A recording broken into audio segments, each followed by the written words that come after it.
FORA.tv. The world is thinking. How do you deal with the world falling apart? How do you deal with knowing that you might not have a future? Well, you can look to nature. It was noticed in 1991, Mount Pinatubo, a Philippine volcano, erupted. People noticed that after this big eruption, one of the biggest eruptions in recorded history, global temperatures went down for a couple of years. It's because the volcano pumped megatons of what turns out to be sulfate particles into the stratosphere. And while that led to some really spectacular sunsets, the more important effect was that it reflected a little bit of sunlight, just like a percentage or two. And that cut global temperatures for as long as that material was in the stratosphere. It cycles out after about a year and a half.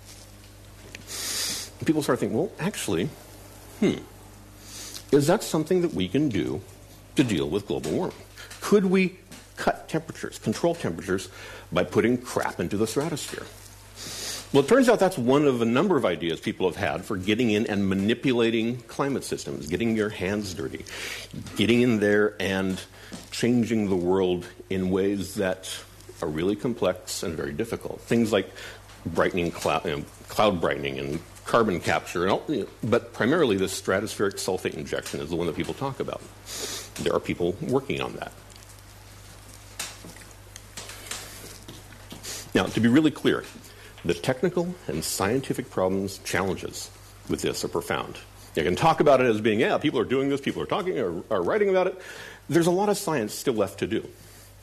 There are some real big questions that still are outstanding about this idea. But the political and ethical challenges are even greater. When I say political and ethical challenges, things like deciding when to start and stop. How do you know when it's time to do this, when it's time to take this step, and how do you know when it's time to turn it off? One of the effects that is pretty well documented at this point is that when you have this kind of global climate intervention, among the results are disruptions to weather patterns. There's pretty good science suggesting that if you do the stratospheric sulfate injection, one of the results will be big changes to the monsoonal rain patterns in South Asia. Well, if the planet decides to do this, who has to pay when suddenly you have 1 billion people without enough water? And of course, who controls the thermostat? Who's in charge? And if the US says, well, we'll be in charge, and the Russians say, not so fast, and the Chinese say, hey, wait over here, how do you determine that? How do you decide who's in charge? And what do you do if you have organizations and people who decide to use this for unpleasant ends? Now, let me talk about this for a second, because it turns out that unlike the kind of global cooperation required to cut carbon enough to actually make a long-term difference, a small country, a rich individual or company, would have enough resources to engage in geoengineering. In principle, Denmark could alter the global climate. It has the resources to do so. Certainly, any number of billionaires out there has the resources to do this. So it doesn't require that everyone make the same decision at the same time, agree on everything in order to have an impact.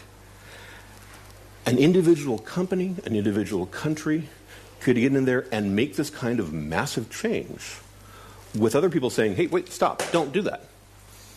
Saying no may not be enough.